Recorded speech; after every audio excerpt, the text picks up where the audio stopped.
வணக்கம் நேர்களே, நான் கவிதா சத்யநாராயணன், கோஷப்பாவை யோகால இருந்து. யோகா பண்ணும்போது டயட் ரொம்ப முக்கியம்னு சொல்லுவாங்க. இன்கேஸ் நான் ப்ராப்பர் டயட் எடுத்துக்கலனா எப்படி, இல்லை இனிஷியலி நான் ஸ்டார்ட் பண்ண போறேன் யோகா, ஸோ என்னெல்லாம் பர்டிகுலர் டயட்டை நான் மெயின்டைன் பண்ணணும். ஸோ ஃபர்ஸ்ட் பிகினராக இருந்து நீங்கள் யோகா ட்ரை பண்ணணும்னா நீங்கள் பெஸ்ட் மில்க், கீ இதெல்லாம் ஒரு இன்டேக்கா எடுத்துக்கோங்க. இப்போ நீங்க பருப்பு சாதமே நீங்க சாப்பிடுறீங்கன்னா ஒரு ஸ்பூன் நெய்யை போட்டு அந்த பருப்பு சாதத்தை சாப்பிடுங்க. ஏன்னா கீல இருக்கிற எசென்ஷியல் ஆயில், அந்த மாதிரி அந்த குட் கொலஸ்ட்ரால் உங்க பாடிக்கு ரொம்பவே தேவை. ஏன்னா உங்களோட ஒர்க் அவுட் கொஞ்சம் ஸ்ட்ரெயின்ஃபுல்லா இருக்கும். அப்போ அந்த மாதிரி கீ, பால் அது உங்க பாடியை ரொம்பவே எனர்ஜியா வச்சுக்கும். ஸோ நீங்க டயர்ட் ஆயிட்டு மறுபடியும் பண்ண நினைச்சாலும் உங்களுக்கு அந்த ஸ்ட்ரென்த், அந்த புஷ் கொடுக்கறது என்ன சாப்பிட்றீங்களோ அது மட்டும்தான்.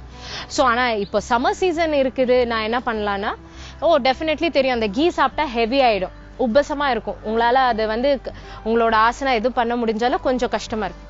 அப்போ நீங்க அந்த பழ வகைகள் எடுத்துக்கலாம். Watermelon rich source of water, ஒரு 90% 95% வாட்டர் தான் இருக்கு அதுல. ஸோ அந்த மாதிரி வாட்டர் கண்டென்ட் எடுத்துக்கோங்க. ஏன்னா இந்த டைம்ல ஹீட் ஸ்ட்ரோக் இருக்கும், தலைவலி ஏற்படும்.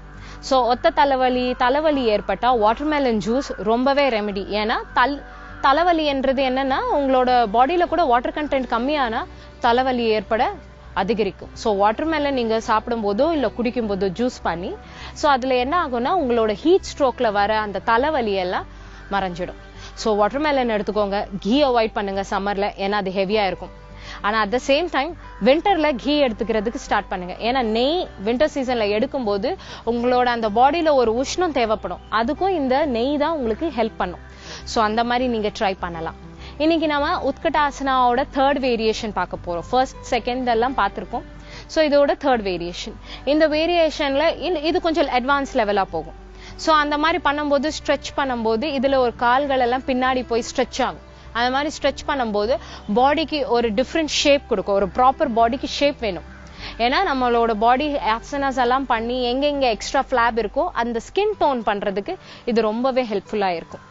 ஸோ அதை பண்றதுக்கு முன்னாடி ஒரு குட்டி வார்ம் அப். இது வார்ம் அப் மாதிரி இருக்காது, ஒரு திரிகோணாசனாவோட ஸ்டைல் தான் இந்த வார்ம் அப். ஆனா இது அந்த எக்ஸ்டெண்ட், நம்ம கால் எக்ஸ்டெண்ட் பண்ண போறோம் இல்லையா உத்கட்டாசனால, அதுக்கு இந்த எக்ஸ்டெண்டேஷன் ஆஃப் திரிகோணாசனா ரொம்பவே ஹெல்ப் பண்ணிவிடும். ஸோ அது எப்படி பண்ணலான்னுட்டு நம்ம பார்க்கலாம்.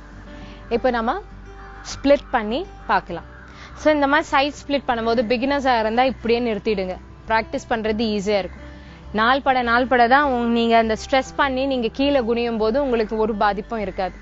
டிரெக்டா நான் ஸ்ப்ரெட் பண்ணி என்னால முடியும்னுட்டு அந்த ட்ரை எல்லாம் பண்ணாதீங்க. மெதுவா உங்களோட கெப்பாசிட்டியை நீங்க கவுண்ட் பண்ணுங்க.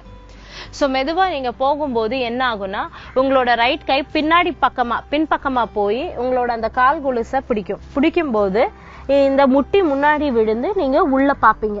இந்த மாதிரி இருக்கும் உங்களோட பொசிஷன். இந்த மாதிரி இருந்தீங்கன்னா உங்களோட ஹிப்ல இருக்கிற ஓப்பனிங்ஸ் இருக்கும், அந்த ஓப்பனிங்ஸை கரெக்டா ஓபன் பண்ணிவிடும்.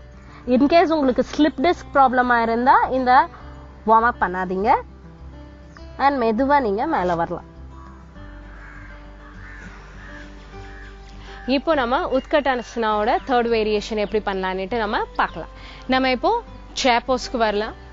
சேர் போஸ்க்கு மெதுவா வந்துட்டு கைகளை மெதுவா சேர்த்து வச்சுக்கோங்க, நமஸ்தே பிடிச்சு. அண்ட் பைசப்ப தொடையில வர வச்சுட்டு மெதுவா உங்க கால்களை பார்த்து நீங்க ஸ்ட்ரெச் பண்ணி வைங்க. வரும்போது கைகளை கீழே இறக்கிட்டு ஓபன் பண்ணுங்க. ஓபன் பண்ணி மெதுவா மேல பாருங்க. உங்களுக்கு பார்க்க முடியலன்னா ஃப்ரண்ட்ல பார்த்துட்டு முன்னாடி பார்த்துட்டு பேலன்ஸ் பண்ணுங்க. மூச்சு உள்ள வெளியே, மூச்சு உள்ள வெளியே. மெதுவா கைகளை கீழே இறக்கிக்கிட்டு மெதுவா நமஸ்தே பிடிச்சு மெதுவா உள்ள வந்துடுங்க. இந்த மாதிரி பண்ணி நீங்க ஸ்ட்ரெயிட்டா வரலாம். இதே பைபோஸ்னால ரெண்டு பக்கமும் பண்றது ரொம்பவே அவசியம். ஸோ இதை பண்றது எப்படி? அகேன் நீங்க சேர் போஸ்க்கு போயிடணும்.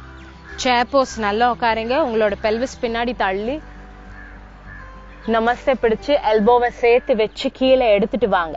அடி வயிறு உங்க தொடையில அடங்கணும். அந்த மாதிரி அடங்கினதுக்கு அப்புறமா இது மாதிரி பிடிங்க. இந்த மாதிரி பிடிக்கும் போது இந்த கால் பின்னாடி போகாது, இந்த கால்ல தான் கை உட்காரும். ஸோ மெதுவா நீங்க இந்த காலை பின்னாடி தள்ளிட்டு இந்த கையை கீழே வச்சு மேல பாருங்க. மூச்சு உள்ள வெளியே, மூச்சு உள்ள வெளியே. எல்போ கை இப்படி எல்லாம் போகக்கூடாது. கை உள்பக்கமா வந்து லாக், அவ்வளவுதான். இந்த மாதிரி லாக் இருக்கும்போது ஷோல்டர் அண்ட் முட்டி ஒரே லைன்ல இருக்கணும். அண்ட் இப்படி பிடிக்கணும். அண்ட் மெதுவா நீங்க நமஸ்தேவை பிடிச்சு உள்ள எடுத்துட்டு வந்துடலாம். இந்த மாதிரி ஒரு பொசிஷன்ல வந்துட்டு ஒரு செகண்ட் வெயிட் பண்ணுங்க அண்ட் மெதுவா நீங்க மேல வரலாம். இப்போ நீங்க பார்த்தது உத்கட்டாசனோட 3rd வேரியேஷன். இது கொஞ்சம் டீடியஸான வேலை. ஆனா பண்ண உங்களோட கான்சென்ட்ரேஷன் அண்ட் மெமரி பவர் இது ரொம்பவே நல்லா டெவலப் பண்ணிவிடும். ஸோ இன்னைக்கு நீங்க உத்கட்டாசனோட 3rd வேரியேஷன் பார்த்தீங்க. நாளைக்கு இன்னொரு ஆசனோட நான் உங்களை சந்திக்கிறேன்.